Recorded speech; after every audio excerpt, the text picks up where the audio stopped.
கோவிந்தநாம சங்கீர்த்தனம். கோவிந்தா கோவிந்தா. 73வது தசகம். நம்முடைய குருவாயூரப்பனாகிய பகவான் மதுரா நகருக்கு புறப்படுதல். குருவாயூரப்பா தாங்கள் மதுரா நகர் செல்லக்கூடிய செய்தியை கேட்ட அந்த ஆயர் சிறுவர்கள்லாம் ரொம்ப வருத்தப்படுறா. இது என்ன எப்படி நடக்கும், ஏன் போகிறார் அப்படின்னு புலம்புறா. நந்தகுமாரனான ஸ்ரீ கிருஷ்ணன் கருணை கடலாயிற்றே, அவர் என்ன பண்ணுறார், எப்படி நம்மளெல்லாம் கைவிடுவான், இதெல்லாம் விதினால தான் வருது அப்படின்னு அந்த கோபிகரெல்லாம் ரொம்ப வருத்தப்பட்டு புலம்பின்றே இருக்கா.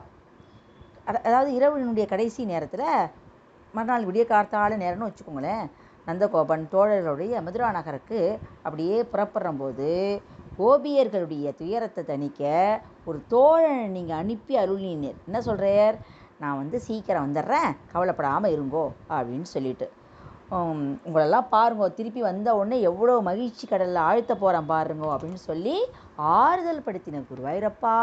அந்த கோபியர்லாம் ரொம்ப வருந்தி, ரொம்ப சீக்கிரமாக நீங்கள் வெளியில் வந்துடணும் அப்படின்னு அவங்கள்ட்ட ரொம்ப தூரம் போகிற வரைக்கும் பார்த்துட்டே இருக்கா. நீங்களும் அந்த அக்ரூரரும் தேரில் போகிறத அப்படியே பார்த்துட்டு இருக்காங்க. அவ்வாறு தாங்கள் செல்லும்போது கோபர்களது பல வண்டிகளும் கோபிகர்களது மனசும் உங்களுடைய தான். எவ்வளோ அழகாக சொல்கிறா பாருங்கோ. ஆண்கள்னால் அவள் வண்டியில் வராளாம், கோபியர்கள்லாம் ஆற்றுலேயே இருந்தாலும் அவள் மனசு இப்போ கண்ணனோடு தொடர்ந்து வருதுன்னு சொல்கிறார். அது மட்டும் இல்லையா, காட்டில் உள்ள விலங்குகள் வருந்தின, மரங்களோ வாடி நின்றன. இவை அனைத்தும் கடந்து நீங்கள் என்ன பண்ணேன், யமுனை கரையை அடைந்தீர். இங்கே அக்ரூரருக்கு பகவான் அப்படியே காட்சி கொடுக்குறாரு. எப்படின்னா, நித்திய கர்மானுஷ்டங்களை எல்லாம் செய்யறதுக்காக என்ன பண்ணிட்டே, நான் போய் யமுனை கரைக்கு போயிட்டு வரேன்னு சொல்லிட்டு போகிறேன். இந்த அக்ரூரர் தேரில் இருக்கார். அவரும் வரார். ஒரு செகண்டில் யமுனையிலையும் நீங்கள் இருக்கேள், தேர்லேயும் நீங்கள் உட்காந்துருக்கேள். இவருக்கு ஒன்றுமே புரியல. உலகம் முழுவதும் இருக்கக்கூடிய குருவாயூரப்பா எப்போ பார்த்தாலும் லீலைகளை செய்யக்கூடியது, இது என்ன உனக்கு என்ன புதுசான்னு கேட்குறாரு பட்டத்திரி. இங்கே அது மட்டும் இல்லை, திரும்ப தண்ணீரில் மூழ்கிய புண்ணியசாலியான அக்ரூரர்னு சொல்கிறார். ஆமாம், ஏன்னா நேருக்கு நேராக கடவுளுடைய வடிவத்தையே பார்த்த இந்த அக்ரூரர் பரமாத்மாவான தங்களை எப்படி பார்த்தாராம், ஒரு குழந்தையாகவும் பார்த்தாராம். ஆதிசேஷன் மேலே இருக்கிற பள்ளி கொண்டவராகிய சங்கு சக்கரம் கதை தாமரை அதெல்லாம் கையிலேந்தி தேவர்கள் சித்தர்கள் ஆகியவற்றால் சூழப்பட்டு அப்படியே எங்கி ஒளி இருக்கக்கூடிய உங்களை நேராக பார்த்தாராம்.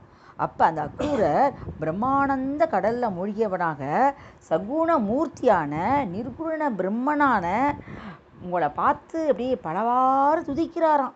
தங்களை தரிசனம் மறைஞ்சதுக்கு ஒரு வித்தின் செகண்டு தான் நடந்திருக்கு எல்லாம்.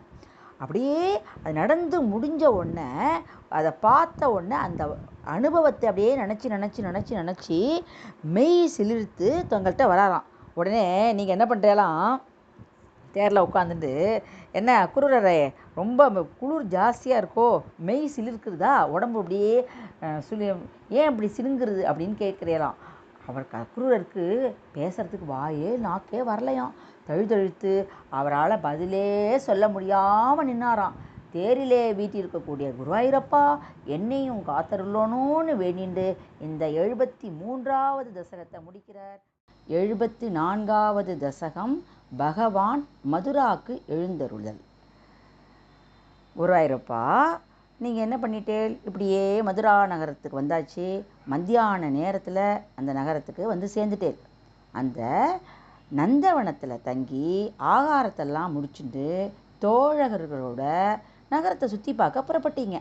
ரொம்ப நாளாக உங்களை பார்க்கணுன்னு கேள்விப்பட்டு, உங்களை பார்க்கணுங்கிற ஆசையில் ஆண்கள் பெண்கள் எல்லாரும் அவள் செஞ்ச புண்ணியங்கிற கயிற்றுனால கவரப்பட்டு அப்படியே இழுக்கப்பட்டவர் மாதிரி ராஜ்ய வீதியில் கம்பீரமாக நடந்து வந்துட்டுருக்கேள். குருவாயூரப்பா அப்போ தங்களோட திருவடிகளை போன்ற காந்தியோட சிவப்பா பெண்கள்லாம் உட்கார்ந்துருக்காளாம். அதாவது இந்த இடத்துல என்ன சொல்ல வரான்னா, குருவாயூரப்பா பகவானையே நினச்சி உருகி நின்றதுனால இவர்களும் பகவானுடைய சாருபிய நிலை, அதாவது பகவானை போல அழகு படைத்த உருவத்தை அவங்க அடைஞ்சிருக்கா. அப்படின்னு நாம் இந்த இடத்துல எடுத்துக்கணும். அவ்வாறு தங்களை காண வந்த பெண்களை அப்படியே கடைக்க நோக்கால மகிழ்ச்சி அடைய செஞ்சீங்க நீங்கள். அவளும் ரொம்ப மகிழ்ச்சியோடு இருக்கா. அவளுக்கு வந்து வியப்பு இருக்குது, மகிழ்ச்சி இருக்குது, ரெண்டும் ஒன்றா சேர்ந்துருக்கு. அப்போ அரசனோட வண்ணம் மொத்தம் உங்களை பார்க்க வந்து அவன் சொல்கிறான், நீங்கள் ஒன்று ஆடை உங்களுக்கு வேணுமோ அப்படிங்கிறான்.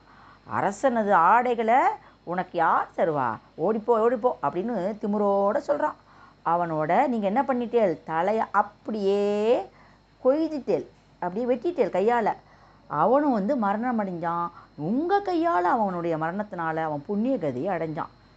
திருமகள் கேள்வனான குருவாயூரப்பா பெரும் மனம் படைச்ச ஒரு என்ன பண்ணான், தையக்காரன் ஒரு உங்களுடைய உருவத்துக்கு ஏற்ற மாதிரி ஒரு வஸ்திரத்தை மகிழ்ச்சியோடு தைச்சி கொடுத்தான்.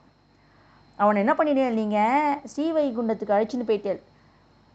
ஜீவாத்மாக்கள் செஞ்ச புண்ணியத்தை யாரெல்லாம் இந்த வந்து சொல்ல முடியும். அடுத்து என்ன பண்ண, மலர் அதாவது பூ விற்கிறவன் என்ன பண்ணான், அவங்களுக்கு மாலையும் பூவையும் கொண்டு வந்து கொடுத்தான். அவன் வந்து உங்களை பற்றி பாடும்போது அவன் வேண்டியபடி அவன் உயர்ந்த பக்தியையும் செல்வத்தையும் அவனுக்கு நீங்கள் வந்து கொடுத்துட்டீங்க.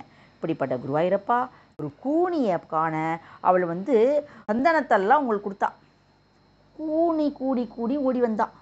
அவள் மனசை பார்த்துட்டு நீங்கள் என்ன பண்ணுறீங்க, அவளுடைய கூன் உடம்பை வந்து சந்தனத்தை வாங்கிட்டு அவளுடைய பக்தி மனசுக்காக கூனையே நிமிர்த்தினீங்க. அவளும் என்ன பண்ணிட்டாளாம், உலக அழகி ஆயிட்டாளாம். பிரபுவே அந்த காலத்தில் தங்களுடைய பெருமைகளை கண்கூட கண்டதுனால பாவமே நீங்கிய மதுரா நகர வாசிகள்லாம் அவரவர் அவளால் என்ன முடியுமோ தாம்பூலமோ மாலையோ ஏதோ ஒரு சிறு காணிக்கையோ தங்களுக்கு கொண்டு வந்து கொடுத்து அர்ப்பணிச்சா.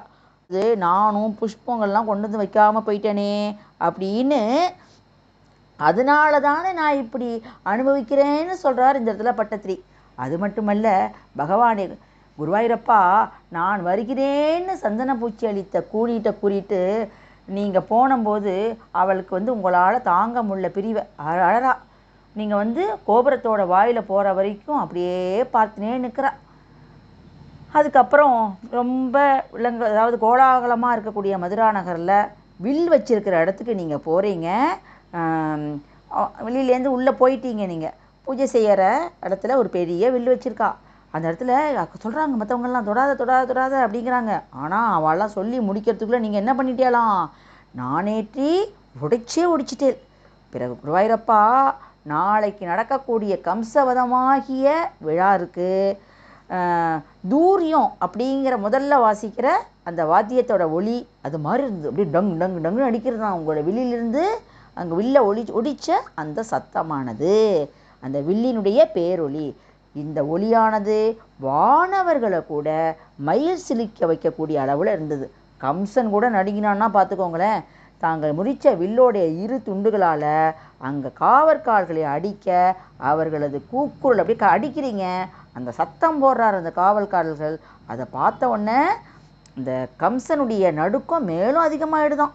அன்னைக்கே தங்களுடைய பெருமையை நல்லோர் மனமகிழவும் தீயோர் பயப்படவும் அப்படியே காரணமாகிடுதான். மதுராபுரியினுடைய அழகை சுற்றி பார்த்துட்டு மாலையில் நீங்கள் என்ன பண்ணிட்டே தங்கி இருக்கக்கூடிய நந்தவனத்துக்கு வந்துட்டீங்க. அங்கே அந்த ஸ்ரீதாமாவோட ராதையோட பிரிவால் உண்டான துயரத்தை பற்றி சொல்லிகிட்டே அப்படியே உறங்கிட்டீங்க, தூங்கிட்டீங்க. தான் எடுத்த அவதார காரியம் நன்கு நடைபெற போகிறது அப்படின்னு மகிழ்ந்த குருவாயூரப்பா என்னையும் காப்பாற்ற வேண்டும்னு சொல்லிட்டு இந்த 74வது தசகத்தை முடிக்கிறார். கோவிந்த நாம சங்கீர்த்தனம். கோவிந்தா கோவிந்தா.